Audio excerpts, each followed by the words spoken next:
Hello guys, welcome back to Quick Guide, and in this video I'm going to talk about how can you back up your Google Chat. So without any further ado, let's dive right into this exciting video. Now, in order to back up your Google Chat, you just simply have to open your setting application into your device. And now, after opening the setting application, you just simply have to find either account settings and backup. As you can see here, I have this account and backup setting into mine. Just simply select that into your phone also, and after that, you will get the option of backup data into here. Now, you just simply have to select this backup data in Google Drive, and after tapping in there, you will get a bunch of options.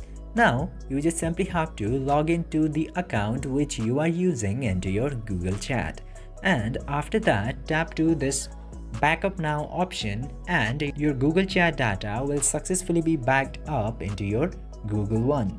This way, you can easily back up your Google Chat. I hope this video was informative for you. If yes, don't forget to give a thumbs up and subscribe to the channel.